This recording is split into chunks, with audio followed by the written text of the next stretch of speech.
darkness at the heart of the night has come. Gothic enchanted land of the nocturnal bower, terror spreads its seeds with thy pitch blackness. From thee comes all the fears of thy exquisite beauty.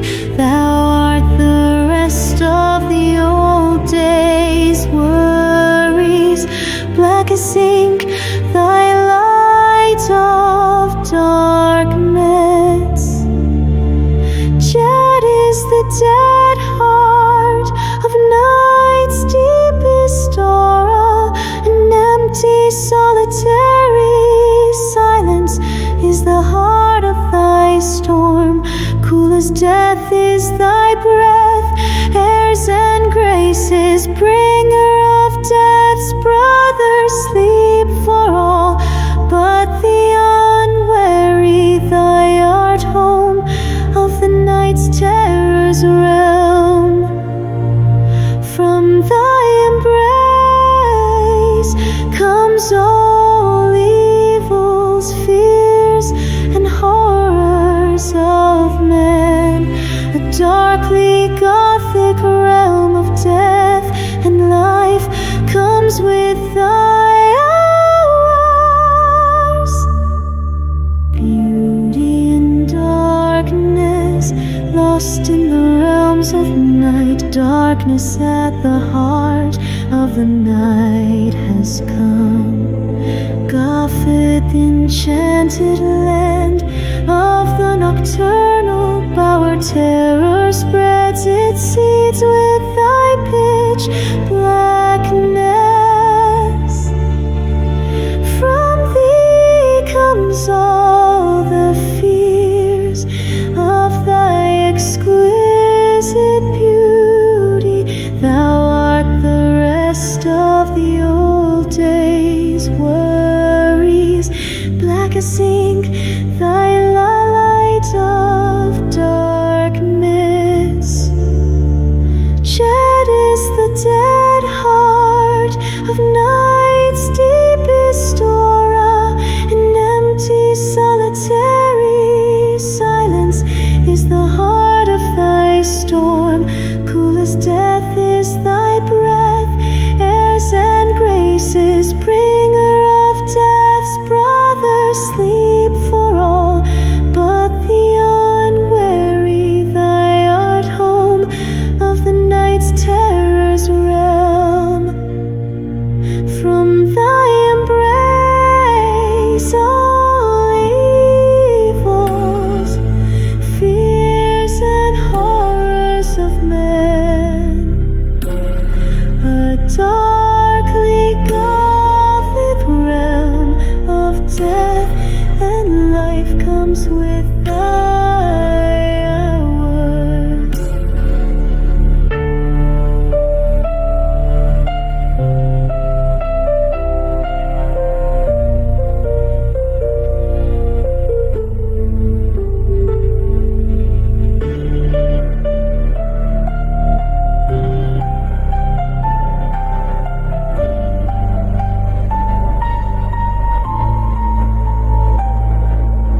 Beauty and darkness, lost in the realms of night. Darkness at the heart of the night has come.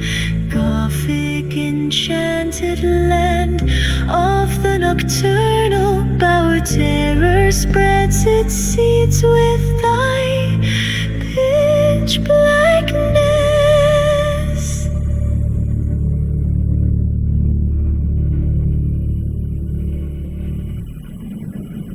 Sang a magician lady on a stage of a theater on an alien planet somewhere in the Alpha Centauri star system, while off in the wings the Emperor of the Universe watched her proudly. She was his secret wife, Anatase.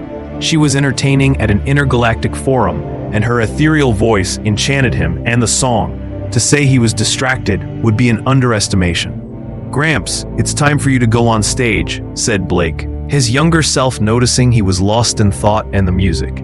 The Emperor and Blake were time travelers, actually one at different times of his life. Few knew it. To the universe, the Emperor was the grandfather of Blake, and Blake was Anna's husband. "Oh, thanks, Blake," said the Emperor, waking up. The Emperor walked on stage, bowed to Anna, who smiled and walked off stage. He was in a tux and top hat. He made a white dove appear. He was a stage magician. He wanted to make an impression. The audience applauded. He smiled and bowed. "That was my grandson's wife, Anatase. She was really good, wasn't she?" said the Emperor. "Welcome to this forum. I am Sapphirus Argent, your celestial emperor." On stage walked two aliens from each side of the wings. A blue alien from Alpha Centauri and a short gray Roswell alien from Xeratia B. "And this is Dalmantine Rutile, the local emperor, and this is our guest, Pyrite Obsidian. The Xeratian High Leader, please welcome them here," said the celestial emperor. The audience did. Later at the ball, after the forum, Anna danced with Sapphirus, who was her best friend. Dalmantine walked up to them, interrupting their dancing. "Is this the lady who sang before at the forum opening, Emperor Sapphirus?" asked Dalmantine. "Yes," said Sapphirus proudly. "She is truly a talented singer," said Dalmantine. She smiled and curtsied. "Thank you," she said. "Where is your husband?" asked Dalmantine. "I don't know why," said Anna. "I need to talk to the Emperor in private." "Thought you'd be dancing with your husband," said Dalmantine. "We can talk in front of Anna," said Sapphirus. "I'll go find Blake," Anna said, realizing Dalmantine wanted to negotiate. "Okay, bye, Anna," said Sapphirus, bidding her goodbye sadly. The emperors walked off to negotiate a peace treaty. Anna wandered off to find Blake, who was talking to her stepson, Lakelandite. "Hi, honey," Anna said to Blake. "Hello, my angel," said Blake, hugging her. He called her Angel, as her human name was Angela. "Hi, Mom," said Lakelandite. "How are you going on this alien planet?" asked Anna curiously. They lived on the Earth with the humans, usually. Jasper is thrilled. He said he's not seen so many Xeratians, said Lakelandite, Jasper's father. Jasper's wife was an Xeratian woman. "Is he around?" asked Anna. "No, he turned in an hour ago," said Blake. Anna stifled a yawn. She was getting tired too. It was getting late. Lakelandite and Blake yawned, too. "Sorry for yawning," Anna said. "It's all right, Angel," said Blake. "I wonder why yawning is catching," said Lakelandite. He regretted it. Blake, being a doctor, explained why. Anna listened with interest. Lakelandite was happy to see his son Jasper appear out of thin air in a panic. "Is your parasomnia acting up again, is it?" said Blake. Lakelandite glared at his father. "Did you have another vision, Jasper?" asked Anna. "Yes, Nan," said Jasper. "Where is Gramps?" "Fred is negotiating with the Emperor of Alpha Centauri," Anna said. Fred was Sapphirus's human and preferred name. "Someone wants to blow up the building with all the diplomats in," said Jasper. "Oh, we can deal with it. Let him negotiate. He's diffusing a war," said Blake. "You can't die," snapped Lakelandite, who returned to life if he died, unlike Lakelandite, who became a homicidal monster if he died. "What does that matter?" asked Blake. "If I get killed, I kill you," snapped Lakelandite. "Whatever, psychopath," Blake snapped back. "What are we looking for, Jasper?" Anna asked. "I saw an Xeracian with a bag blow up and everything was gone," said Jasper frustratedly. "This place is full of them," Blake grumbled. "Any clues other than a bag? Was he wearing anything?" Lakelandite asked. "He's an Xeracian. They don't wear clothes. We aren't on Earth," said Jasper. Said Blake nervously. "Was it a male or female?" Knowing Jasper would know, as he was married to one. "I think it was, it's hard to tell, you won't know," said Jasper. "How did you father a child with your wife?" snapped Blake. "I'm not going there with you, Gramps," snapped the embarrassed Jasper. Blake huffed. "Okay, we have to find an Xeracian with a bag," said Lakelandite, trying to save his son. "Yes," said Jasper sheepishly. "We should work in teams," said Lakelandite. "I'll go with Jasper," said Blake. "No," said Lakelandite, knowing his father would not leave Jasper be. "Anna, then," said Blake. "No, Mom goes with Jasper," said Lakelandite. "She's my wife," Blake said. "I know," said Lakelandite. "We can't have you being distracted." "Oh, whatever," said Blake. Blake grumpily went with Lakelandite. They looked at all the Xeracians. "He's right. I can't tell a male from a female," conceded Blake eventually. He thought Jasper and his Xeracian wife were magicians having children. Are we there yet?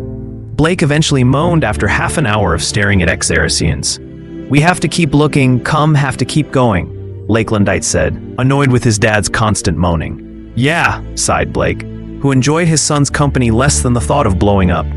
He looked around the monstrous room and saw a Xerasian, with an odd thing, a plastic shopping bag from the earth. Lakelandite, said Blake in his son's head. What?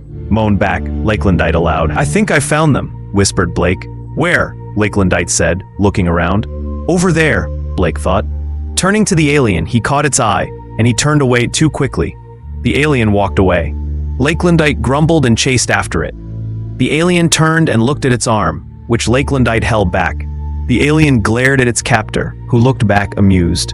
Do you bleed gray? Asked Lakelandite. The alien's lip curled, disgusted. I have a bomb, said the alien. It was a woman. I know, my dear, said Lakelandite. The alien was scared.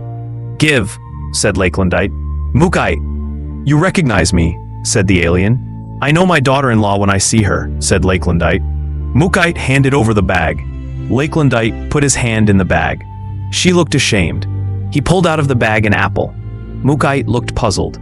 It wasn't an apple in there. It was a bomb. Lakelandite chuckled and took a bite out of it. We won't tell Jasper, said Lakelandite. We won't, said Blake. Why did you do it? They have my brother.